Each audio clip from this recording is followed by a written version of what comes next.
Hello, Black Healing Matters family. This is Danielle here at the Black Healing Matters podcast, where we offer you ideas to hopefully move you one step closer to your healing. And it is a wonderful Thursday, almost Friday, but we can't skip over Thursdays because here on the Black Healing Matters podcast, Thursdays are a very, very, very special day. And today I'm excited because we are continuing on this Doing the Right Things Thursday with an interview that we started last week with the great Tasha Danielle of Financial Garden. Now, if you didn't get a chance to listen to part one of this amazing interview, I implore you, go back to last week, episode 93, and listen to that interview. It was phenomenal and very insightful. And she really gets into not just how to save money, but also her mindset behind paying off over $80,000 in debt in just 3.5 years. Amazing. So today, in this second half of the interview, you can look forward to her talking about the nitty-gritty, getting down into the details of just how she was able to do that and some of the things that she finds are particularly problematic with people in our community when it comes to savings, financial literacy, and overall just having good finances. So enjoy, sit tight, stay tuned. As always, stay blessed. Black Healing Matters.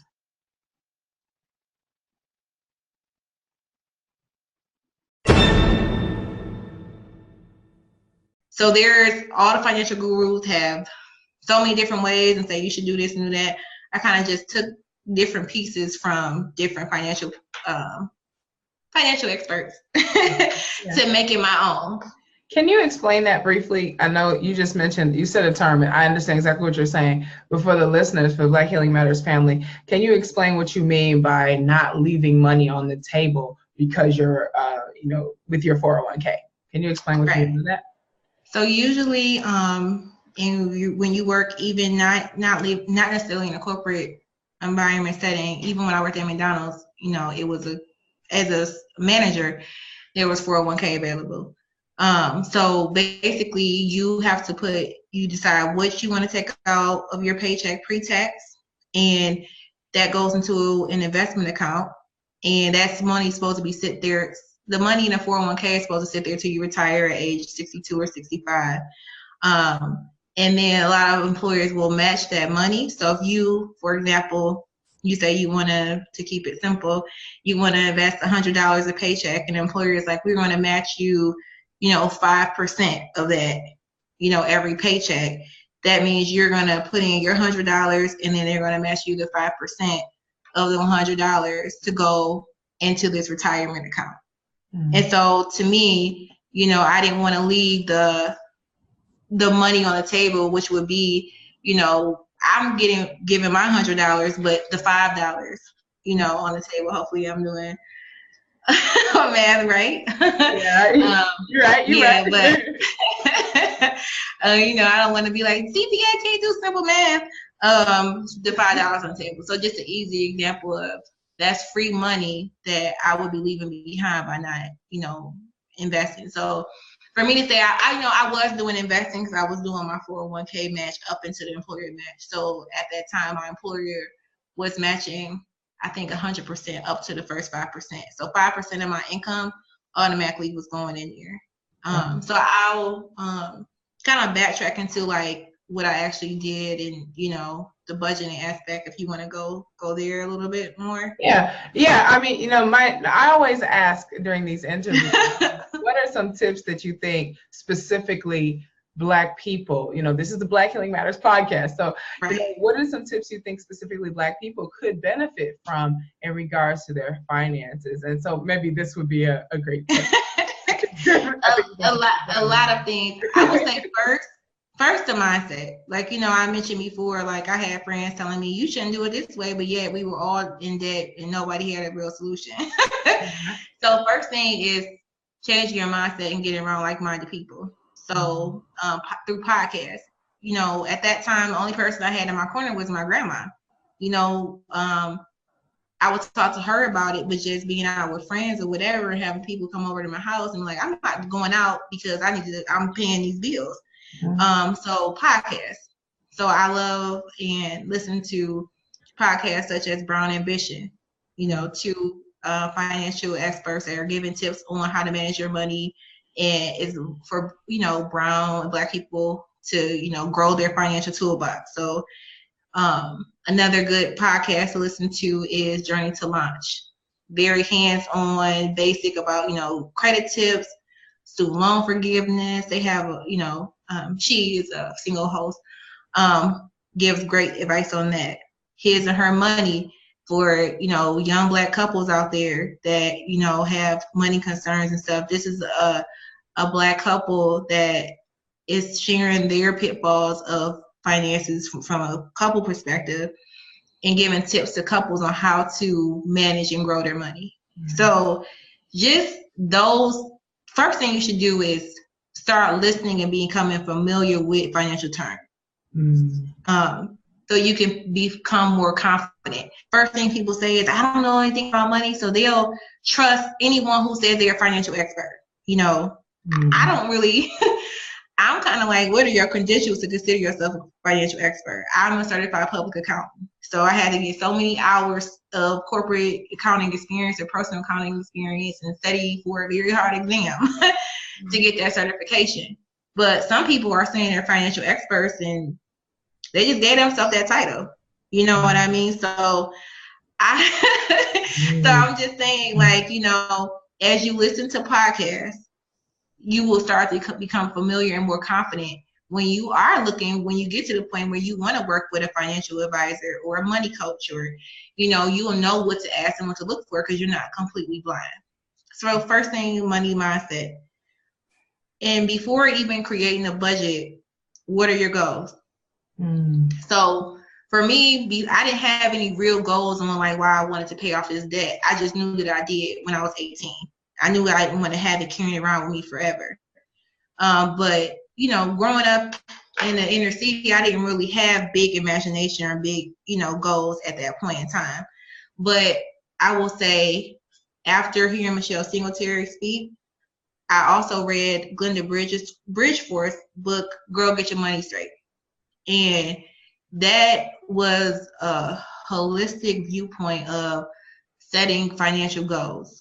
So I kind of was getting that or whatever, but reading that book really was like set, you know, 5-year goals. I had a year, you know, financial goals or whatever, but laying it out long term.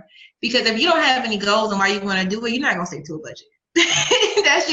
That's why people don't apply it. And, you know, and that's what Financial Garden is a holistic it's a financial literacy company, but it's not just telling kids what to do, it's telling them why they should do it, and then asking them how they feel about it. You know what I mean? Why would you spend your money that way? You know what I mean? Right. So it's the same thing with adults. It's why everybody on this planet know they should save. When I go into elementary schools and I say, what do you know about money? They're like, you can save it. I'm like, do you save it? They're like, no, but you should. So it's like, you kids know. Even the kids know. And so it starts early. Your financial schemas start early. As soon as they can say, I want to buy this, or can you buy this for me, they know what money does. And so, you know, before you can really achieve beating the budget, you have to get to the why behind it. You know what I'm saying? So first, money mindset change. Start listening to podcasts. Second, I would say set goals, financial goals. Like, okay, do you want to go on a vacation? That could be a goal of yours to when I pay off my debt, then I will go on a vacation. Or, you know, maybe it's painting the room in your house. Maybe, you know, just set those things so you know, well, I need to cut the cable, or I need to get rid of Netflix or Hulu for a few months because I'm trying to reach this goal. So those things before actually doing the budget are key. And so what I did was with doing my budget, it was sitting down and writing out, okay, this is how much money I'm bringing in a month. Writing pen and paper. You don't have to. I always tell people, think about, people are uncomfortable talking about money, just how they are uncomfortable talking about their weight and working out, right?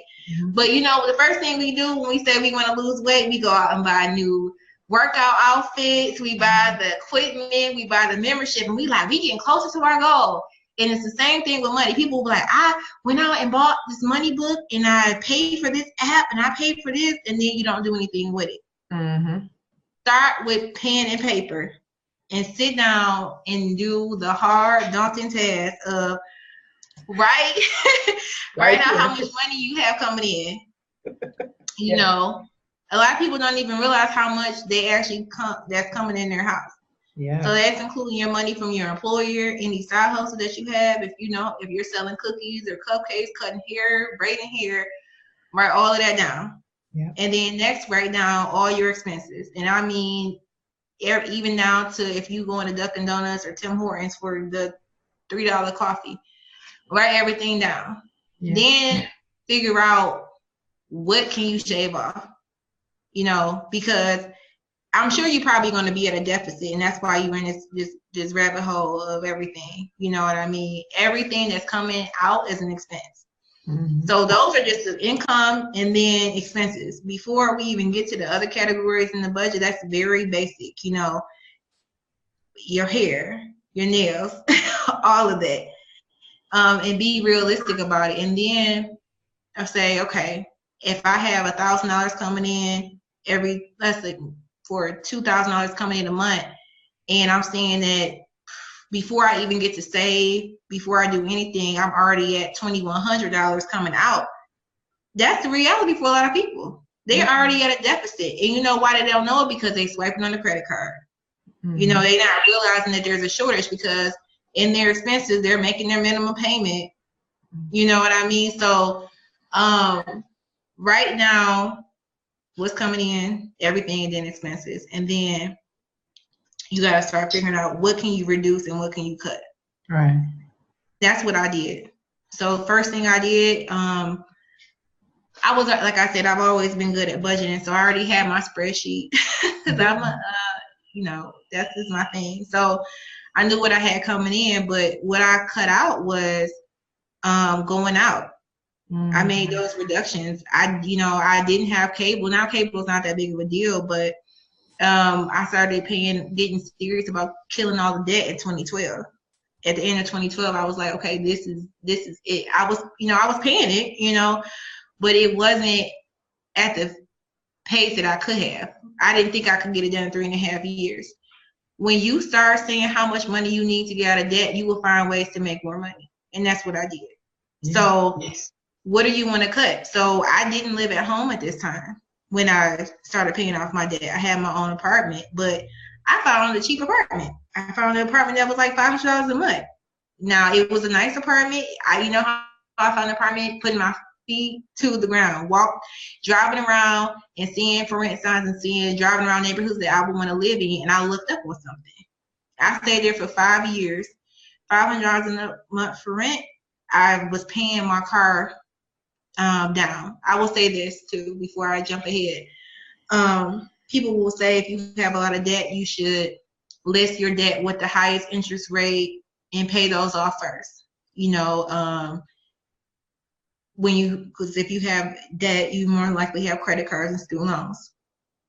I didn't pay my debt off that way. I paid off the smallest balance first. I did a snowball method. So that means, Albion is expensive, and I think I had about 8 lenders between federal and private alone. So what I did was, instead of me paying the highest interest rate first, I paid the like $2,000 balance first for one loan. That gave me momentum. Like I was like, I can do this. I sat there after I had everything rolled out. I put it into an Excel spreadsheet. If you want to make it more automated, because that's going to make it easier. But for you to just get the basics, start with paper. But what I did was, I'm like, okay, I can do this. You know, I'm like, once I hit the 2,000, and you go to the next, you go to the next debt, you go to the next, and then you're done. It's all psychological. That's why I was saying it's back to the mindset. So for me, I listed all the debts and started just killing the debt from smallest to largest. But then that's how I tackle the debt. But before I got to the debt part, I cut out expenses. Like I said, I found, make sure I'm saving the most on my car insurance. So calling up your insurance company and saying like, okay, you want to look at your policy, how can you reduce it? Do you have all the rates? Start shopping, you know, do you have the lowest rate? Shop around for car insurance. Those big ticket items you can't just get rid of. If you already have the car, you know, see how you can pay that car off sooner. If you have a lease, because I had a lease in college, and I was like, okay, the best thing for me to do is, like, once I got a lease, was to buy a used car. I did buy a used car. It was fully loaded, 3 years old, so it was not the cheapest used car. It was $17,000, but that was before I decided to kill all the debt too. Yeah. But your car is next. You know, if you're in a lease, figure out how you can get out of lease and get out of that cycle. Yeah. It sounds like there's a lot. Like there's like all these little things. Like yeah. So much. So like when you say getting started, I mean, I know for some people they're like, oh my gosh, I gotta do all this. But like, if somebody's just gonna start with one thing, like with just one thing, because I know, oh man, we're almost out of time, but I know, like, you know, if someone was just starting with one thing, like you were just like, okay, look, this is the one thing that trips a lot of people up that they don't really think about, but it trips a lot of people up. What would you say that one thing would be? When doing a budget? Yeah. They can write it down all day if they don't stick to it, because they still have the debit cards and credit cards on hand.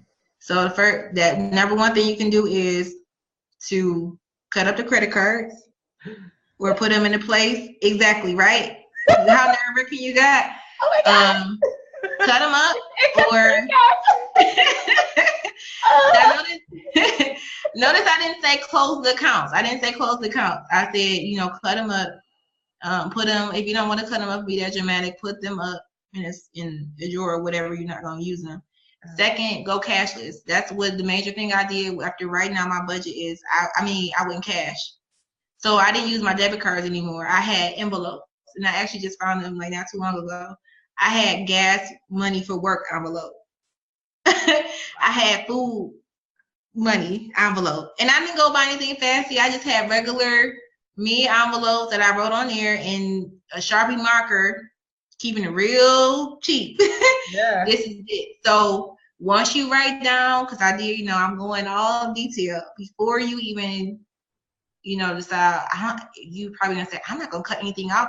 I'm already struggling. I'm at least have some fun in my life. I'm not gonna get rid of simple stuff. Getting rid of 1099 subscription a month, it's not gonna help me. It will. It will. It does. So that's my number one thing is, if you're overwhelmed by all the stuff I said, one thing is to remember is to stop swiping. Get rid of the PayPal account. Stop buying stuff online. Get rid of the Amazon Prime account. I know people are like, I'm not.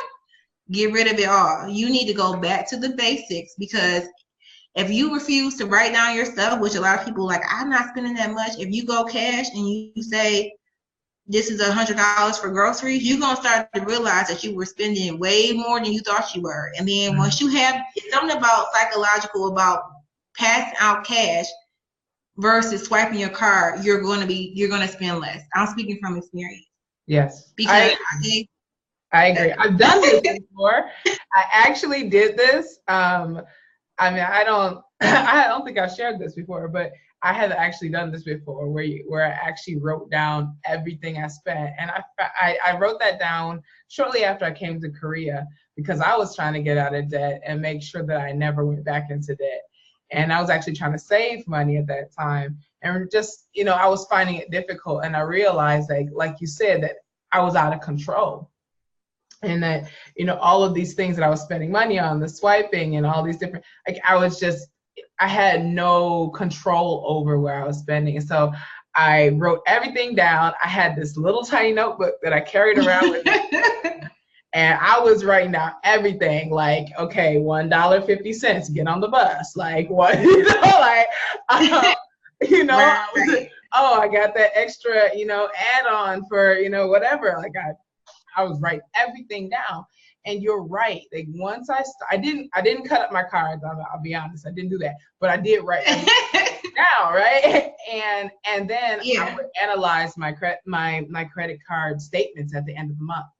And that told me the whole story. So then when I saw that, I started breaking it down into these different categories of food and, entertainment and, housing or whatever, like all my different expenses. And then, like you said, started just cutting down on the things that I didn't absolutely need, and then cutting down the things that I did need, cutting down on their expenses.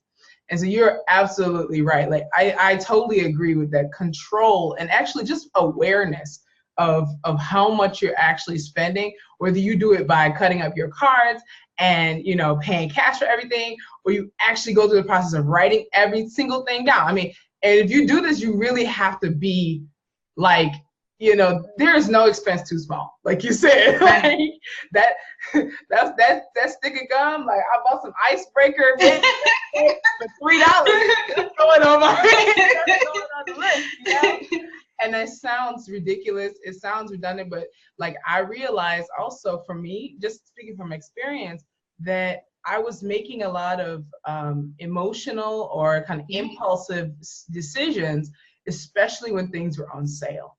I'm like, oh, it's on sale. Even though I don't need it, like, right? Oh, I can get, it's 2+1. We have a lot of those sales in Korea, like 2+1. So I buy 2 and I get 1 free, but I don't really need 1. Like, I only need 1. Why would I buy 2? And then I have to, it transitioned to other areas of my life where I realized, like, I had all this stuff and clutter, and like, it was amazing. And so, but I have to say, after I went through that process of kind of like, like you said, cutting away the fat, I did pay off lots of debt very quickly. I did end up saving a lot of money, like, very quickly, because I automated everything, because that's how I am. I'm lazy and I don't like to look at it. But, right?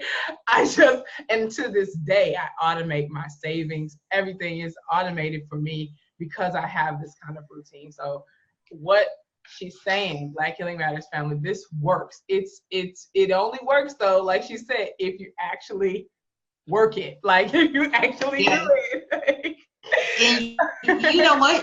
When you get to the why you want to do it, it's going back to the mindset. You listening. I know everyone listening to this podcast know that they should spend less, but you don't do it.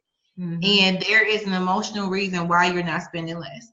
Yeah. You may feel like, I don't make enough as it is, and I'm not gonna cut out something that's $7 a month. I'm already struggling as it is.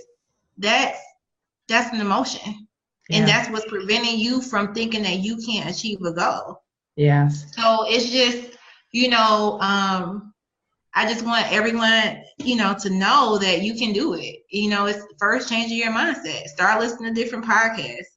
Start attracting the people that are on the same wavelength than you. It's like, I want to get out of debt, and then, it will work out. As you seek this information, it will become easier, Yeah.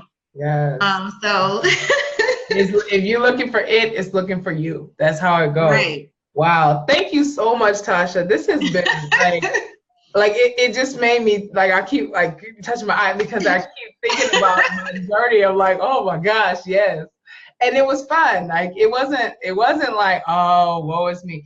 Like, for me, I found that it was really fun and empowering to be able to say, I'm taking control over my money. Like, I think once I realized that these retailers had so much power over me, like, they could literally put up a sign that says, sale, and something in my brain was like, oh, like, I started And I knew that was conditioning from my childhood too. And so for me, this whole budgeting thing, it's not just about the here and now. Like, this is about even breaking generational lines of poverty, because I know my mother was the same way. That's how I learned this, this behavior.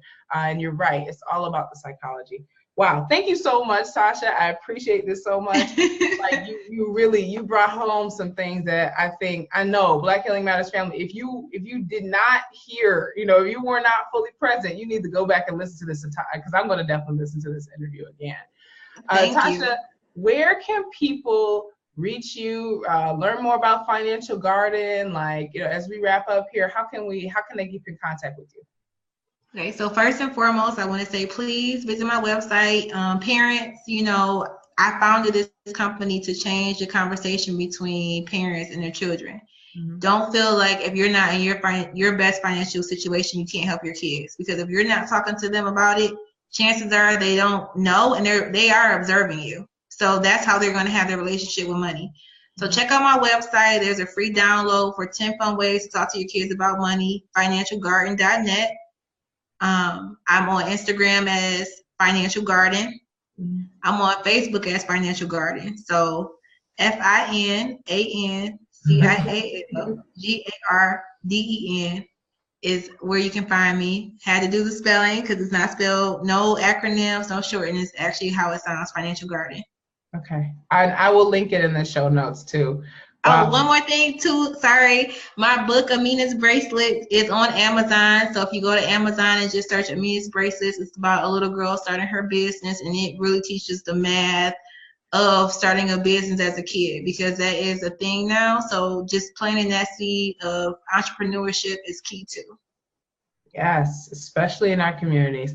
Much appreciated. Y'all, please do reach out to Tasha. She is the truth. Like I said, I definitely vet the people that I asked to come on.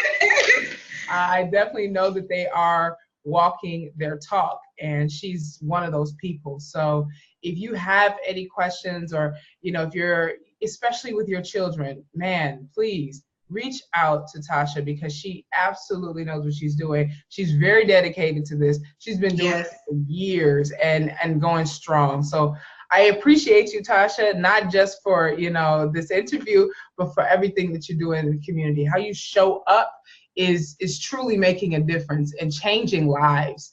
And thank you. So thank you. Thank you for touching us all. We appreciate you. Thank you.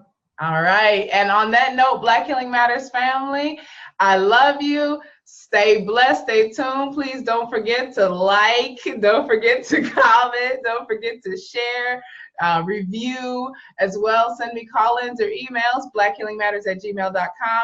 On that note, I love you. Stay blessed. And as always, Black Healing Matters.